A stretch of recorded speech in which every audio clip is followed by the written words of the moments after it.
자, 지난 우리 8월 한 달 내내 요나서를 살펴봤죠. 요나서 1장에서 요나서 4장 5절, 4절까지의 내용을 살펴보았습니다. 요나서를 보는 여러 가지 관점이 있는데 특히 저희는 이제 9월을 준비하면서 우리 선교와 전도라고 하는 관점에서 요나를 살펴봤죠. 자, 지난 주일 설교 기억나시죠? 요나서 4장 앞부분이죠. 니느웨의 부흥에 아주 잔뜩 뿔이 난, 그래서 너무너무 화를 낸 그러한 요나의 모습이지요. 자, 오늘은 5절부터 보려고 하는데요. 5절 말씀이 이렇습니다. 요나가 성읍에서 나가서 그 성읍 동쪽에 앉아 거기서 자기를 위하여 초막을 짓고 그 성읍에 무슨 일이 일어나는가를 보려고 그 그늘 아래에 앉았더라 이랬습니다. 니느웨 성은 약 14km 아니면 15km 정도가 되는 큰 성입니다. 옛날 한양도성이 한 18km 정도였다고 하죠. 그래서 저는 이 5절 말씀을 어떻게 상상하면서 읽었냐면은 여러분 지금 서울대 병원이 있잖아요. 서울대 병원 거기서 이렇게 보면 거기가 무슨 동인지는 모르겠습니다. 뭐 창신동인가요? 이렇게 쭉 보면은 궁이 보이겠죠. 창덕궁이라든가 창경궁이 보일 텐데 요나가 지금 그러고 있는 겁니다. 니느웨 성의 동쪽이 약 5km 정도가 되는데 그쪽에 올라가 가지고 니느웨 성이 언제 망하나 이렇게 지금 보고 있는 거죠. 요나 진짜 왜 이러는지 모르겠어요. 요나, 왜 이러는 겁니까? 한 번 혼났으면 그걸로 끝내야지. 왜 이러는지 모르겠어요. 지금 이럴 때가 아니잖아요. 전도 사역에서 늘 하는 말이 있습니다. 낳은 자가 기를 책임이 있다. 이 말이에요. 이건 뭐 전도만이 아니죠. 우리가 아이를 갖게 되고 결혼하고 나서 아이를 갖게 되고 아이를 출산하게 되면 그 아이를 기를 책임이 부모에게 있잖아요. 그래서 부모가 아이를 낳고서는 방치를 하면 그게 이제 범죄가 되지 않습니까? 그런 것처럼 지금 니느웨 사람들이 하나님을 믿었고 회개하고 하나님의 백성이 되고자 노력하고 있었어요.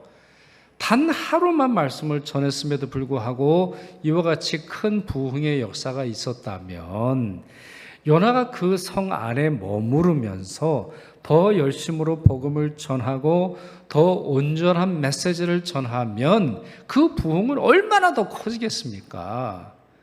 니느웨에서 나타난 이 부흥의 역사가 인근 많은 나라와 많은 도시들에게 퍼질 것은 명약관화한 것이지요. 그러나 요나가 어떻게 행동했다고요? 성읍에서 나갔습니다. 자기를 위하여 초막을 지었어요. 그리고는 자기 몸 하나 시원하게 할 정도의 그늘을 만들어 지냈더라는 거죠. 요나의 한 행동이 뭘까요? 자기만의 세계를 만들고 싶었던 겁니다. 자신이 통제하는 또 자기의 욕구대로 행동하려고 하는 음침한 행동이라는 거예요. 여러분, 우리들도 그럴 때가 참 많이 있어요. 화가 나면 뒤로 물러나서 나의 세계, 내가 통제하고 내가 관리하고 내 마음대로 하고 싶은 세계를 구축하려고 하는 사람들이 많이 있는데 매우 좋지 않은 행동이에요. 하나님은 이런 요나를 깨우치시기 위해서 세 가지를 예비하십니다. 자, 그것이 이제 4장에 보면 그 예비하신 것이 나타나서 요나를 행복하기도 하고 기쁘기도 하는 그런 내용이 나오죠. 예비한다라고 하는 말이 나오는데 우리가 잘못 해석하는 그러한 본문 중에 그런 단어 중에 하나입니다. 원래 이 단어는 마나입니다. 여러분, 마나 하면 뭐랑 비슷하죠? 지금 영어 스펠이 좀 잘못됐는데 마나 뭐랑 비슷해요? 만나하고 비슷하죠? 만나. 이것이 무엇이냐? 질문하게 되는 그 만나, 하늘에서 내려온단 말이에요. 이스라엘 백성들을 먹여 살리기 위해서 하나님이 지정하여 주신 음식이 만나인데 마나라고 하는 말이 한글 성경에는 예비하다라고 되어 있습니다만 실제로는 지목하다, 지정하다, 임명하다, 이제 이런 뜻입니다. 그래서 ESV 성경을 보면 appoint 이렇게 되어 있죠. 자, 이 단어가 4장에 3번 나옵니다. 박넝쿨을 예비하셨다, 벌레를 예비하셨다, 뜨거운 동풍을 예비하셨다라고 되어 있는데 1장 17절에도 나옵니다. 1장 17절에 큰 물고기를 예비하셨다라고 하는 내용에서도 이 단어 마나라고 하는 이 단어가 사용됩니다. 그러니까 우리가 이해할 수 있어요. 요나가 잘못할 때마다 하나님께서는 요나 주변에, 아니면 요나의 소유에, 아니면 요나의 환경에 관여하셔서 그가 잘못된 길을 가지 못하도록 하시는 걸 이해할 수 있습니다. 그러니 우리의 문제를 깨닫게 하실 때도 그럴 길이라 이렇게 예상할 수 있죠.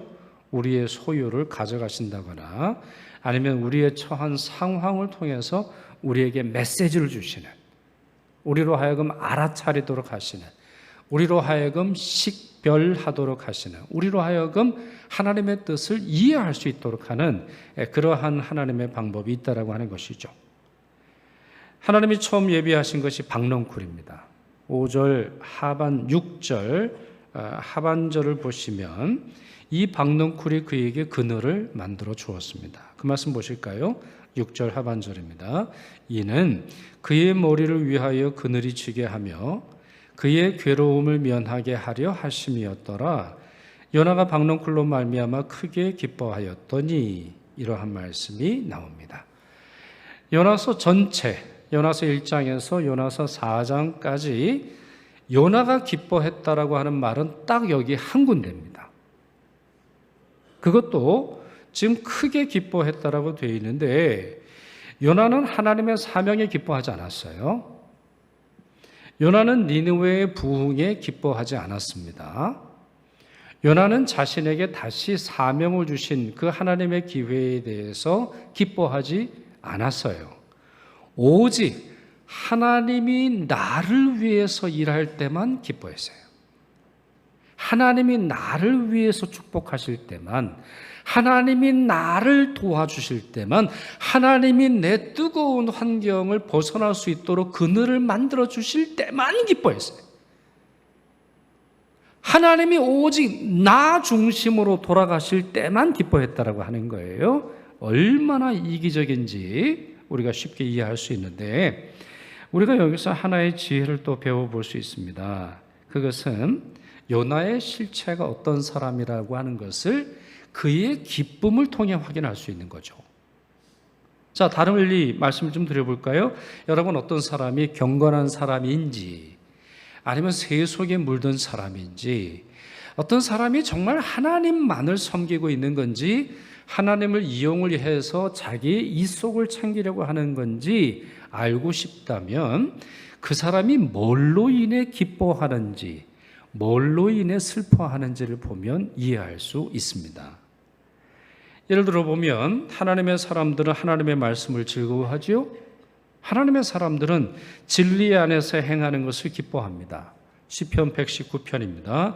여호와여, 내가 주의 구원을 사모하여 싸우며 주의 율법을 즐거워하나이다.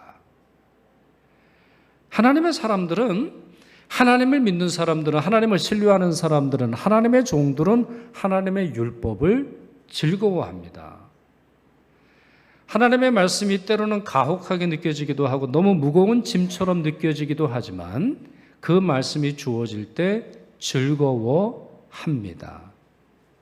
또 요한 3서 1장 3절에서 4절 보시면 형제들이 와서 내게 있는 진리를 증언하되 내가 진리 안에서 행한다 하니 내가 심히 기뻐하노라. 내가 내 자녀들이 진리 안에서 행한다 함을 듣는 것보다 더 기쁜 일이 없도다. 이렇게 사도 요한이 설명합니다. 여러분을 크게 기쁘게 하는 것, 여러분들은 정말 환호성을 지르게 하는 것이 무엇입니까?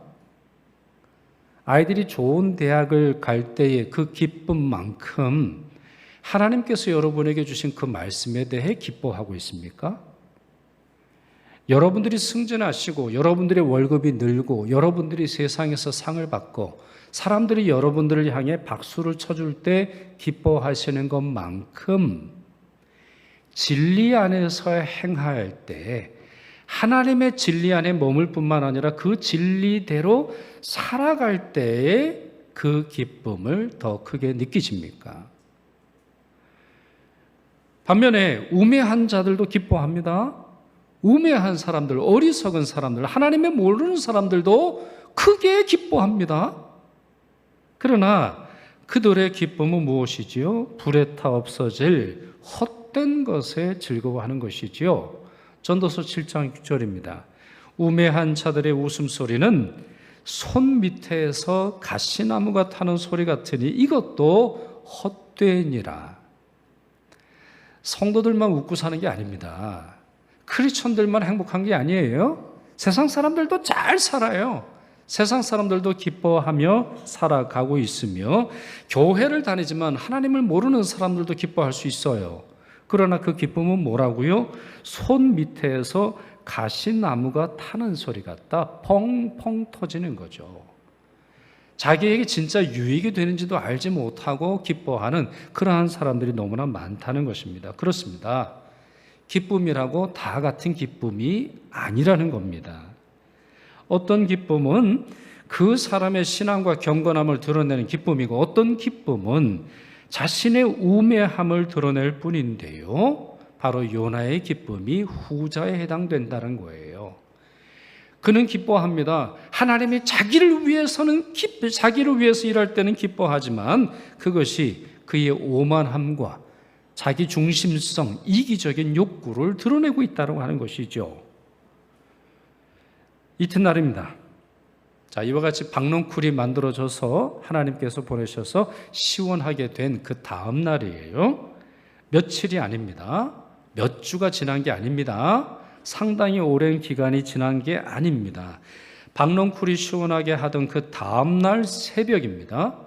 요나가 곤히 잠들어 있던 시간에 하나님은 벌레를 보내십니다.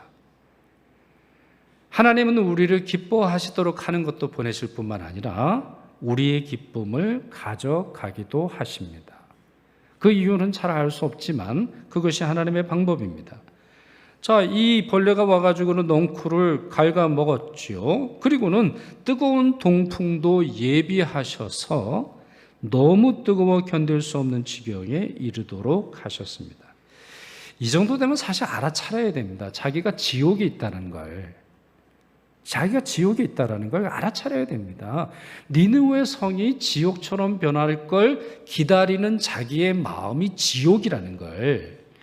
다른 사람들이 멸망하기를 기다리는 것은 정말 그들이 그와 같은 일을 당하기에 합당한 죄를 저질러서가 아니라 내 마음이 지옥 같다라고 하는 사실을, 내 마음이 지옥처럼 변했기에 내 입의 말과 내 행동과 내 기준이 그와 같이 지옥같이 되었음을 알아차려야 하는 것인데요. 요나는 전혀 알아차리지는 못해요.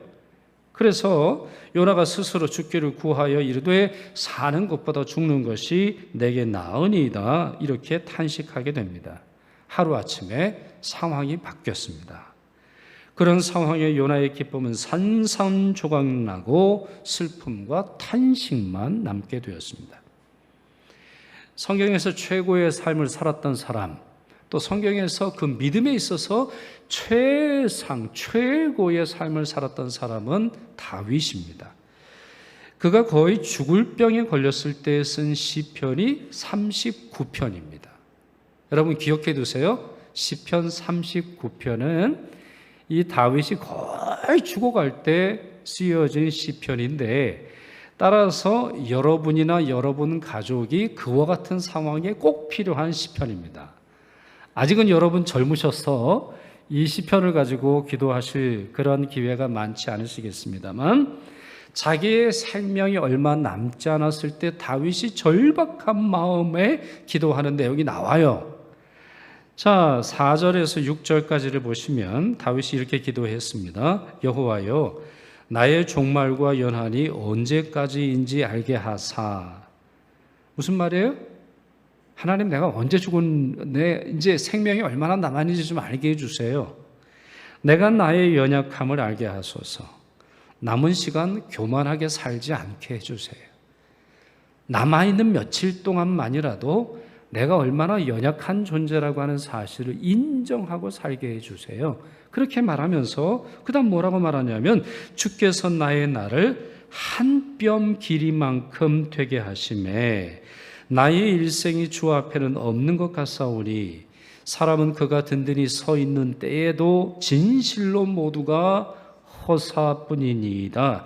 진실로 각 사람은 그림자같이 다니고 헛된 일로 소란하며 재물을 쌓으나 누가 거둘는지 알지 못하나이다. 자식들 주려고 많이 쌓아 놓았으나 자식들이 챙겨가지 못하는 그런 일들을 설명하고 있는 거죠. 그렇습니다. 많은 분들이 착각하고 계시는데 인생이 마일리지 쌓는 걸로 착각하고 계세요. 구원도 보면 그래요. 구원도 우리가 이런 일을 하고 저런 일을 하고 하나님을 위해서 뭔가 하면 내가 마일리지를 쌓아서 하늘로 올라가는 그러한 비행기 타고 올라가나 보다 이런 생각을 하시는데 아니에요. 여러분 크레딧 카드 많이 사용하다 보면 포인트가 올라가죠. 참 이게 자본주의의 논리입니다. 여러분 크레딧 카드를 많이 쓰세요. 포인트가 올라갑니다. 여러분 실버인데 골드가 됩니다. 골드가 되면 5% 할인해서 15%가 할인이 됩니다. 한 달에 500만 원을 쓰면 플래티넘이 됩니다. 플래티넘을 유지하시려면 한 달에 어느 정도 쓰셔야 됩니다. 그래서 우리가 열심히 긁고 있어요. 네? 거기서 쏟아지는 포인트가 사실은 내가 낸 돈이라는 걸 깨닫지를 못하고 마일리지가 쌓이면 좋다고 생각하는 거예요. 비행기도 보면 그렇잖아요, 여러분. 비행기를 많이 타고 다니면 마일리지가 되게 많이 쌓입니다. 국제선 타고 다니면은요, 아주 마일리지도 많이 쌓이고, 특별히 1등석 타게 되면 마일리지가 얼마나 많이 쌓이는지 몰라요. 싸구려 비행기 타봐야 마일리지가 안 쌓여요. 여러분, 그러나 여행은 그럴 수 있어도 인생은 그런 거 아닙니다. 인생은 마일리지에 따라서 살아가는 게 아닙니다. 다윗이 뭐라고 말해요? 인생이라고 하는 것은 길어야 한 뼘밖에 되지 않을 뿐만 아니라 건강하고 든든히 서 있는 그 순간에도 헛된 것이지요. 아무리 우리가 많이 쌓아놓는다 할지라도 누가 거둘는지 알지 못하다고 하는 겁니다. 그러면 우리는 어떻게 살라는 겁니까? 우리는 어떻게 살라는 거예요? 카드 쓰지 말라는 얘기예요? 지금 비행기 타고 다니지 말라는 그런 말씀이에요? 그거 아니죠.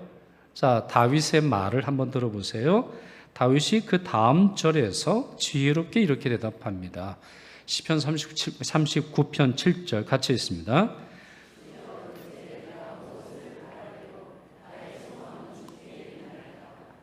여러분 아멘입니까? 그렇죠. 한 뼘뿐인 인생이 뭘 바라겠어요? 주께 소망을 두는 거죠. 변함없이 우리를 사랑하시고 우리를 기억하시는 그분께 우리의 삶을 맡겨드리는 거예요. 그러나 요나는 끝끝내 그렇게 기도하지 않아요. 정신 차리지 않아요. 9절 상반절에 있는 것처럼 하나님이 내가 이 박농쿨로 말미암아 성내는 것이 어찌 옳으냐? 옳고 그름의 문조로 하나님 바꾸셨어요. 여러분 그전에는 그런 말씀이 없으세요? 그전에는 요나가 도망을 치던 요나가 하루밖에 니느웨 성에서 전도하지를 않던 입이 이렇게 나와가지고 하나님께 불만을 품던 옳으냐 그르냐를 묻진 않으셨어요. 하나님이 옳으냐 물으실 때는 이거 심각한 일이거든요. 그러나 그와 같은 질문에도 불구하고 내가 성내어 죽기까지 할지라도 옳으니이다. 자기가 끝끝내 옳다라고 주장을 하고 있습니다. 여러분 중에 누구도 이렇게 살지 않기를 바랍니다. 여러분 형통하십니까? 모든 일이 잘 되세요? 그렇다면 그것이 은혜인 줄 알고 스스로 겸손하여 하나님 더 의지하시기를 바랍니다. 벌레가 와서 몸을 갉아먹는 것처럼 느껴지나요? 벌레가 와서 재산을 가져가고 명예와 기쁨을 앗아간 일이 있습니까? 아니면 여러분이 그동안 당연하다고 여겼던 삶의 서비스가 더 이상 제공되지 않나요? 당연히 올라오던 고기 반찬이 어느 순간 올라오질 않습니까? 당연히 씹었던 음식들을 더 이상 씹을 수 없는 상황이 오나요? 당연하게 여긴 음식을 삼킬 수 없는 그런 상황이 오나요?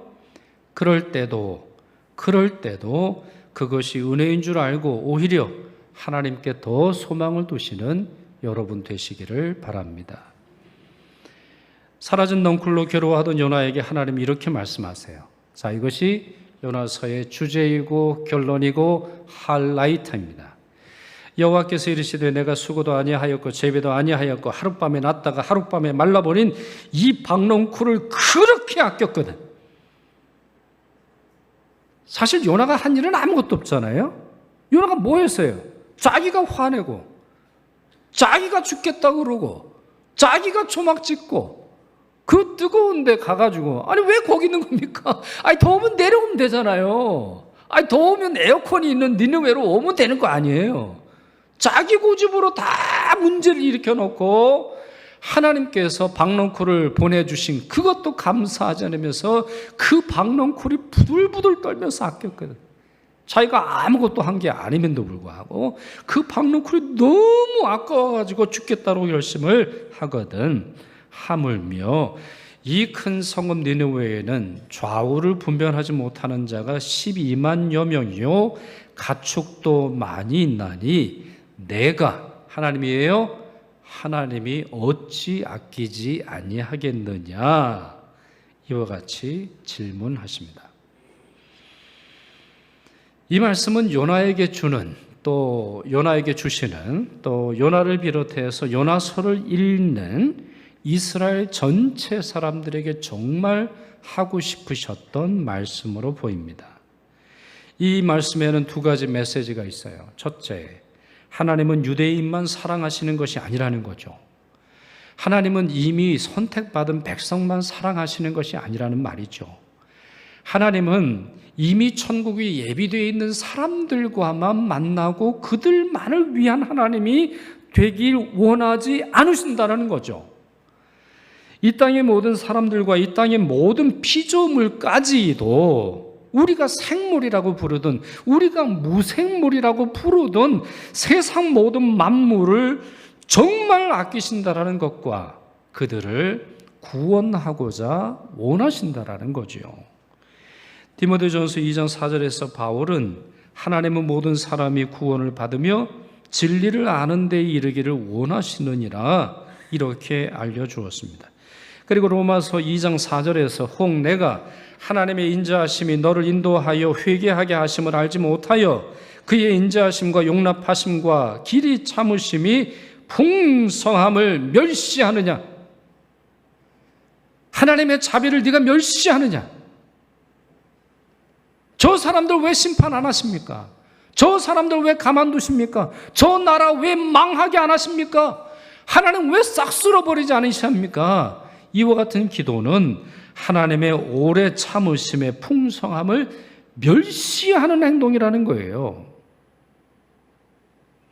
하나님의 구원이 자신들에게만 주어졌다고 생각하는 오만한 유대인들을 향한 준엄한 말씀이지요.